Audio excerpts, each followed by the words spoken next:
ఇక ప్రకాశం జిల్లా latest updates కి వచ్చినట్లయితే అంతా సెట్ చేశారు అని మనకి ఇక్కడైతే కనిపిస్తుంది. ఎన్నో ఏళ్ల సమస్యకు చెక్, రైతన్నలు హర్షం అని కూడా మనకి కనిపిస్తుంది. ఇక ప్రకాశం జిల్లా గొప్పతనానికి మనం చూడాలంటే రాయలసీమ కోస్తా కలిసిన అంటే ప్రత్యేక యాస ప్రకాశం జిల్లాలో వినిపిస్తుంది. అసలు గ్రామీణ జీవితం ప్రతిబింబించే పదాలు ఇక్కడ భాషలో ఎక్కువగా ఉంటాయి. అలాగే మాటల్లో సూటితనం, ఉచ్చారణలో కొద్దిగా కఠినత్వం కనిపిస్తుంది. ఇక వ్యవసాయం, మార్కెట్, సంస్కృతి భాషల్లో ప్రత్యేక స్థానాన్ని సంపాదించాయి.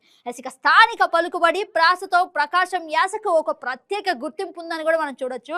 ఇక ప్రకాశం జిల్లా హైలైట్స్కి వచ్చినట్లయితే 4 దశాబ్దాల సమస్యకు పరిష్కారం, భారీ వర్షాల కారణంగా దెబ్బతిన్న గండి చెరువు. ఇక టీడీపీ ఇన్ఛార్జ్ గూడూరు ఎరిక్షన్ బాబు చొరవతో మరమ్మతుల పనులు. ఇక పనులు పూర్తి దశకు చేరుకోవడంతో గ్రామంలో ఆనంద వాతావరణం. ఇక శాశ్వత పరిష్కారం లభిస్తుందని గ్రామస్తులు అయితే ఆనందం వ్యక్తం చేస్తున్నారు. ఇక మనం చూసినట్లయితే మార్కాపురం జిల్లా దోర్నాల మండలంలోని పెద్ద బొమ్మాలపురం గ్రామంలో 4 దశాబ్దాలుగా ప్రజలు ఎదురు చూస్తున్న సమస్యకు పరిష్కారం లభించింది. అంటే గ్రామానికి ఇక్కడ మనం చూసినట్లయితే త్రాగునీరు, అలాగే త్రాగునీటిల అవసరాలు తీర్చేందుకు చారిత్రక గండి చెరువు ఇటీవల వర్షాల కారణంగా దెబ్బతింది. అయితే దీంతో చెరువులో నిలవ ఉండాల్సిన నీరు వృధాగా పోతుండడంతో రైతులు ఆందోళన చెందిన విషయం కూడా మనకు తెలుసు. అయితే ఈ నేపథ్యంలో గ్రామస్తుల విజ్ఞప్తికి స్పందించిన ఎర్రగొండపాలెం టీడీపీ ఇన్ఛార్జ్ గూడూరు ఎరిక్షన్ బాబు అయితే 16 లక్షల రూపాయల వ్యయంతో గండి చెరువు మరమ్మతు పనులు చేపట్టారు. అంటే ప్రస్తుతం పనులు పూర్తి దశకు చేరుకోవడంతో ఇక గ్రామంలో ఆనంద వాతావరణం అయితే కనిపిస్తుంది. ఎందరో ఎమ్మెల్యేలు, మంత్రులు కూడా చేయలేని పనులు, అంటే నిజంగా ఎందరో ఎమ్మెల్యేలు, మంత్రులు కూడా చేయలేని పనులు ఎరిక్షన్ బాబు అంటే స్థానిక టీడీపీ ఇన్ఛార్జ్ చేయడంతో వారు కృతజ్ఞతలు తెలుపుతున్నారు. అంటే దాదాపు 4 దశాబ్దాలుగా పరిష్కారం కోసం చూస్తున్న సమస్యకు ఇప్పుడైతే శాశ్వతంగా పరిష్కారం దొరికినట్లుగా కూడా మనకు తెలుస్తుంది. ఇక దీనిపై మరింత సమాచారం మా మార్కాపురం జిల్లా కరెస్పాండెంట్ ప్రశాంత్ అందిస్తారు. Good morning Prashant. ఈ రోజు మనం చూసుకుంటే ఉమ్మడి ప్రకాశం జిల్లాలోని దోర్నాల మండలం బొమ్మలాపురం సమీపంలో ఉన్నటువంటి ఈ యొక్క చారిత్రకమైనటువంటి యొక్క గండి చెరువు ఉంది. ఈ యొక్క గండి చెరువును దాదాపు 1972 సమయంలో అప్పటి ప్రభుత్వం ఇక్కడ ఏర్పాటు చేసింది. అంటే ఏదైతే ఈ యొక్క చెరువు వచ్చేసి అటవీ ప్రాంతంలో ఉంటుంది. ఆ అటవీ ప్రాంతంలో కురిసేటువంటి వరద నీరంతా కూడా ఆ చెరువు ద్వారా గ్రామాలకి, పంటలకి సాగు, త్రాగునీరు అందించే ఉద్దేశంతో అప్పుడు 1972 సమయంలో ఈ యొక్క చెరువునైతే అక్కడ ఏర్పాటు చేయడం జరిగింది. అయితే ఏర్పాటు చేసినటువంటి ఒక 8-10 సంవత్సరాల్లోనే ఆ యొక్క చెరువుకు గండ్లు పడడం, అంటే భారీ వర్షాల నేపథ్యంలో గండ్లు పడడంతో అది మరమ్మతులకు గురైంది. అయితే అప్పటి నుంచి కూడా గ్రామస్తులు ఇటు అధికారులకు, అటు ప్రజాప్రతినిధులకు కూడా తమ సమస్యను చెప్తూ వచ్చినారు. అయినప్పటికీ కూడా ఏ ప్రభుత్వం కూడా దాన్ని పట్టించుకున్నటువంటి దాఖలాలు లేదని చెప్పేసి కూడా ఆ యొక్క గ్రామస్తులు చెప్తున్నారు. ఏదైతే ఆ యొక్క గ్రామంలో ఆ యొక్క గండి చెరువు ద్వారా ఆ పంట పొలాలకు కావచ్చు, ఆ గ్రామాలకు కావచ్చు త్రాగునీరు అందుతుంది. ఇప్పుడు ఈ గండి చెరువుకు గండ్లు పడడం వలన ఆ యొక్క ప్రాంతంలో చాలా మంది కూడా ఇబ్బందులు పడుతున్నారు. రైతులైతే ముఖ్యంగా చాలా ఆందోళన చెందుతున్నారు. ఇది ఇటీవల చూసుకుంటే మోంతా తుఫాను వచ్చిన నేపథ్యంలో భారీ వర్షాలు ఈ యొక్క ప్రాంతంలో, నల్లమల అటవీ ప్రాంతంలో వర్షాలు కురిశాయి. ఈ నేపథ్యంలో ఈ యొక్క గండి చెరువుకు భారీగా వరద నీరు చేరింది. దీంతో ఆ చెరువులో ఉన్నటువంటి వరద నీరంతా కూడా ఆ యొక్క చుట్టుపక్కల ఉన్నటువంటి గ్రామాలకు, పంట పొలాలకు చేరడంతో రైతులు ఒక్కసారిగా భయభ్రాంతులకు గురయ్యారు. ఆ యొక్క పంటలు నాశనం అవుతున్నాయని చెప్పేసి కూడా ఆందోళనకు చెందారు.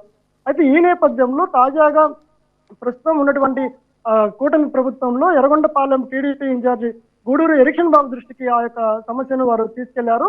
వెంటనే ఆ యొక్క సమస్యను విన్న వెంటనే ఆ యొక్క టీడీపీ ఇన్ఛార్జి గూడూరు ఎరిక్షన్ బాబు స్వయంగా ఆ యొక్క తుఫాను సమయంలోనే ఆ యొక్క ప్రాంతానికి వెళ్ళి ఏదైతే ఆ వరద నీరంతా కూడా గండి చెరువుకు గండ్లు పడి ఆ యొక్క వరద నీరంతా కూడా గ్రామాలకు చేర్చడం, అదేవిధంగా వృధాగా పోవడం, పంట పొలాలకు వెళ్ళడం అనేది కూడా ఆయన స్వయంగా పరిశీలించాడు.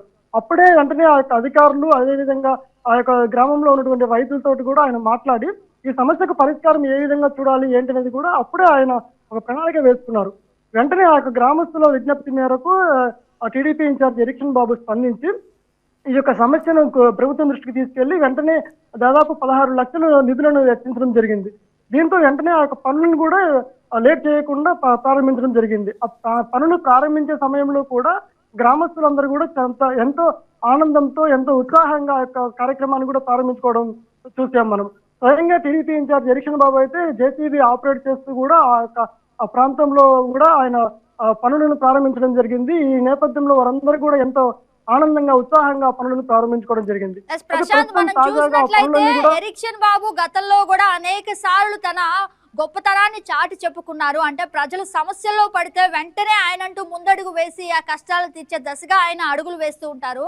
అయితే ఇప్పుడు ప్రత్యేకంగా ఎప్పటి నుంచో ఉన్న సమస్యను ఆయన ఎలాంటి ఇబ్బంది లేకుండా ఆ సమస్యని పరిష్కరించారు. అయితే అసలు అక్కడ ప్రజలు ఏ విధంగా వారి హర్షం వ్యక్తం చేస్తున్నారు? నిజమే గగన, టీడీపీ ఇన్ఛార్జి గూడూరు ఎరిక్షన్ బాబు దృష్టికి ఏదైనా ఒక సమస్యను తీసుకెళ్తే ఆయన వెంటనే సమస్యను పరిష్కరించేందుకు కృషి చేస్తున్నారు. ఏదైతే గ్రామస్తులు ఆ యొక్క సమస్యను ప్రధానంగా చూసుకుంటే ఈ యొక్క బొమ్మలాపురం గండి చెరువుకు ఉన్నటువంటి సమస్యను గ్రామస్తులు ఆ యొక్క టీడీపీ ఇన్ఛార్జి గూడూరు ఎరిక్షన్ బాబు దృష్టికి తీసుకెళ్లారు. తీసుకెళ్లిన వెంటనే కూడా ఆయన అసలు దీనికి తాత్కాలిక మరమ్మతులు కాదు, శాశ్వతంగా మరమ్మతులు శాశ్వత పరిష్కారం చూపించాలి అనే ఉద్దేశంతో ఆయన అధికారులతో, అటు ఇరిగేషన్ అధికారులు ఇటు గ్రామస్తులందరితో కూడా సమావేశం ఏర్పాటు చేసుకొని వాటికి శాశ్వత పరిష్కారం చూపించేందుకు ఏ విధమైన పనులు మనం చేయాలనేది ఒక ప్రణాళిక ఏర్పాటు చేస్తున్నాడు. ఇదే విషయాన్ని కూడా ప్రభుత్వం దృష్టికి తీసుకెళ్లి వెంటనే కూడా అందుకు అవసరమైనటువంటి నిధులను కూడా వెచ్చించి ఆ పనులను కూడా ప్రారంభించడం జరిగింది. అయితే ఇప్పుడు దాదాపుగా ఈ యొక్క సమస్య గురించి 40 సంవత్సరాలుగా ఈ యొక్క గ్రామస్తులు పోరాడుతున్నారు. ఎందరో ఎమ్మెల్యేలు కావచ్చు, మంత్రులు కూడా ఈ యొక్క ప్రాంతంలో ఉన్నటువంటి పరిస్థితి ఉంది. వీరందరూ కూడా చేయలేని పనులను కేవలం స్థానికంగా ఉన్నటువంటి టీడీపీ ఇన్ఛార్జి గూడూరు ఎరిక్షన్ బాబు ఈ రోజు ఈ పనులను చేయడంతో గ్రామస్తులందరూ కూడా ఎంతో ఆనందం వ్యక్తం చేస్తున్నారు. 40 ఏళ్ల కళ నెరవేరిన వేళ గ్రామస్తులందరూ కూడా టీడీపీ ఇన్ఛార్జ్ ఎరిక్షన్ బాబుకు ఎంతో ఆనందం, ఆయనకు కృతజ్ఞతలు తెలుపుతున్నారు. గ్రామస్తుల ముఖాల్లో చిరునవ్వులు వస్తున్నాయి. రైతుల ఆనందం అయితే వర్ణనాతీతం అని చెప్పవచ్చు. ఎందుకంటే దాదాపు 40 సంవత్సరాల నుంచి పోరాడుతున్నప్పటికీ ఇటు అధికారులు కేవలం తాత్కాలికంగా మరమ్మతులు చేస్తున్నారే కానీ శాశ్వత పరిష్కారం అయితే చూపలేదు. ఇప్పుడు స్వయంగా ఎరిక్షన్ బాబు ఆ యొక్క ప్రాంతానికి వెళ్ళి శాశ్వత పరిష్కార మార్గం చూపడంతో గ్రామస్తులందరూ కూడా ఎంతో ఆనందం వ్యక్తం చేస్తున్నారు. అతి త్వరలోనే ఈ యొక్క పనులను కూడా స్వయంగా ఎరిక్షన్ బాబుతో పాటు ఆ యొక్క ముఖ్యమైనటువంటి మంత్రులు కూడా ఆ యొక్క ప్రాంతానికి వచ్చి ఆ పనులను అధికారికంగా కూడా దాన్ని ప్రారంభించేందుకు కూడా సిద్ధమవుతున్నట్టుగా కూడా తెలుస్తుంది గగన. ప్రశాంత్, ఒకవైపు అభివృద్ధికి అడుగులు వేసే దిశగానే మళ్ళీ భవిష్యత్తులో ఇలాంటి సమస్యలు రాకుండా జాగ్రత్త చర్యలు తీసుకున్నట్లుగా తెలుస్తుంది. అంటే ఎలాంటి జాగ్రత్త చర్యలు తీసుకుంటున్నారు? ఏదైతే ఈ యొక్క గండి చెరువును చూసుకుంటే మనము గతంలో ఈ యొక్క ఏర్పాటు చేసిన తర్వాత దాదాపు ఒక 10 సంవత్సరాల తర్వాత ఈ యొక్క గండి చెరువుకు గండ్లు పడటము, దాంతో ఆ వరద నీరు అంతా కూడా వృధాగా పోవడము, ఈ యొక్క పంట పొలాలకు గ్రామస్తులకు కూడా ఆ గ్రామంలో కూడా నీళ్లు రావడం జరిగింది. దీంతో వారందరూ కూడా చాలా ఆందోళన చెందారు. ఇప్పుడు ఏదైతే టీడీపీ ఇన్ఛార్జ్ గూడూరు ఎరిక్షన్ బాబు దీనిపైన ప్రత్యేక శ్రద్ధ పెట్టడం జరిగింది. ఇది శాశ్వతంగా ఆ యొక్క సమస్యను పరిష్కరించేందుకు కూడా అధికారులతోటి ముందుగా ప్రణాళిక వేసుకోవడం జరిగింది. అంటే కేవలం తాత్కాలికంగా కాదు, ఇది కేవలం 2-3 సంవత్సరాలు అనేది కాదు. ఈ యొక్క పరిష్కారం మనం చూపిస్తే శాశ్వతంగా ఉండాలి. ఏదైతే రైతులు దాని కింద ఉన్నటువంటి దాదాపు 2-3 గ్రామాలకు సాగునీరు అందేటువంటి అవకాశం ఉంది, తాగునీరు కూడా అందేటువంటి అవకాశం ఉంది. ఈ గ్రామాలకు మళ్ళీ భవిష్యత్తులో కూడా ఎలాంటి ఇబ్బందులు తలెత్తకూడదు, అందుకు సంబంధించి ఎలాంటి చర్యలు మనం తీసుకోవాలనో అవన్నీ కూడా ఏర్పాటు చేయండి అని చెప్పేసి కూడా అటు అధికారులకు కూడా ఆయన ఆదేశాలు కూడా జారీ చేయడం జరిగింది. ప్రధానంగా చూసుకుంటే ఈ యొక్క సమస్యను పరిష్కరించడంలో మాత్రము టీడీపీ ఇన్ఛార్జ్ అయితే మాత్రం కృషి ఎనలేనిదని చెప్పవచ్చు. దీంతో గ్రామస్తుల ముఖాల్లో మాత్రం ఆనందం దాన్ని మాత్రం చెప్పలేని విధంగా ఉందని కూడా చెప్పుకోవచ్చు Gagana. Right Prashant, thank you for the update. ఈ వీడియో మీకు నచ్చినట్లయితే లైక్ చేయండి, షేర్ చేయండి, మా ఛానల్కి సబ్స్క్రైబ్ చేయండి.